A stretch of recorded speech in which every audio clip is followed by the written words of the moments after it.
It was a dark and stormy night, and I was driving down a lonely road. The rain pounded against my windshield, making it hard to see the path ahead.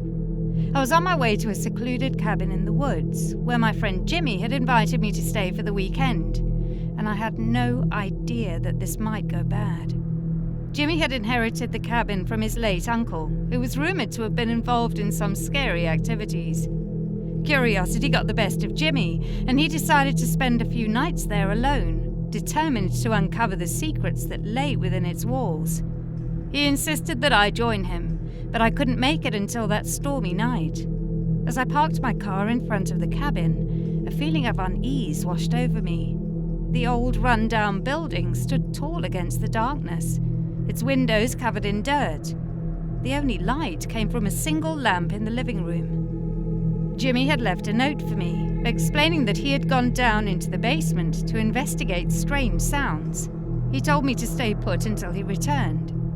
With each passing minute, the howling wind grew louder, making me more anxious.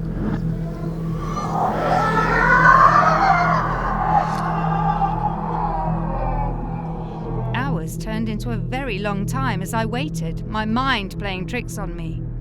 I started to feel sleepy, but fate had something else in mind. Shadows danced across the walls, and whispers seemed to echo from the darkness. It felt as though the cabin itself was alive, watching my every move. Suddenly, the lamp flickered and the cabin went completely dark. I started to feel panicked and started to search for my phone, desperately trying to find some light. A flash of lightning lit up the room, showing a figure standing in the doorway. It was Jimmy, his face pale and filled with terror. Before he could speak, the door slammed shut behind him, and we were surrounded by an eerie silence.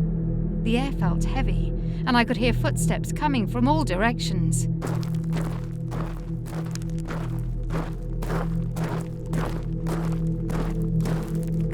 In a desperate attempt to escape, we made our way to the attic.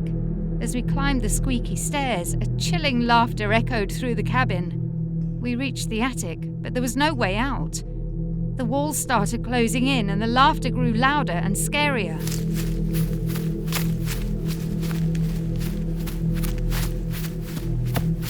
Terrified and trapped, we held ourselves together, praying for help. Suddenly, the laughter stopped, and a cold wind swept through the room.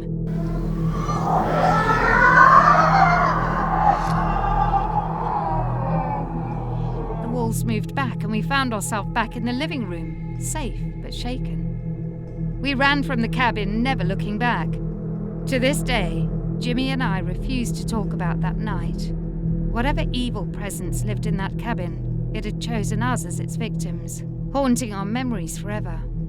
Sometimes late at night, I can still hear that chilling laughter, a constant reminder of the horrors we experienced.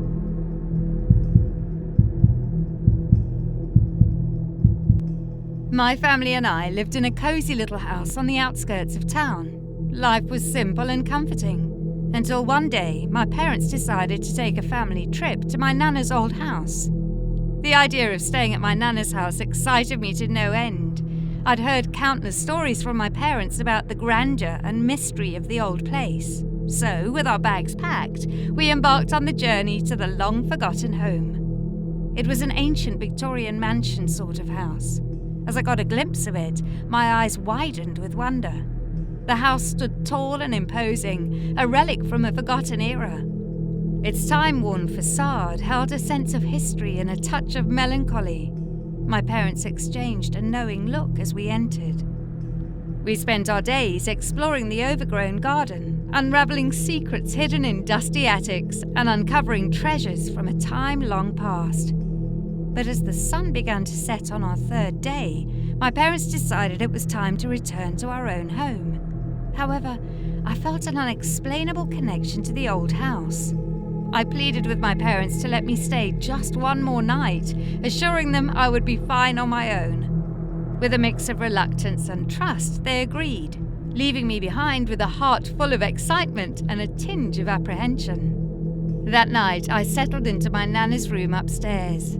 The moon cast an ethereal glow through the tattered curtains, casting dancing shadows on the walls. Despite the eerie atmosphere, I felt a strange sense of comfort, as if my Nana's spirit still lingered in the room. As I lay in bed, listening to the creaks and whispers of the old house, my eyelids grew heavy, and I drifted into a restless slumber. In the middle of the night, I was abruptly awoken by a soft, distant voice calling my name.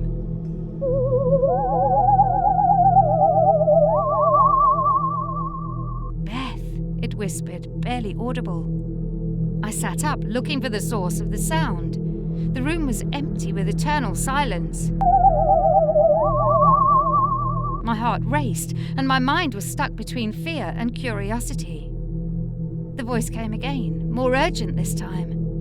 "Beth, my child, there is darkness in this house. You must leave before it consumes you." Goosebumps formed on my skin as I scanned the room, my eyes wide with both fear and determination. With trembling hands, I grabbed a flashlight and made my way downstairs. The air grew heavy, each step echoing in the stillness of the night. Little did I know that my decision to visit my Nana's old house didn't go as I planned. After that, we sold the mansion and never visited it again.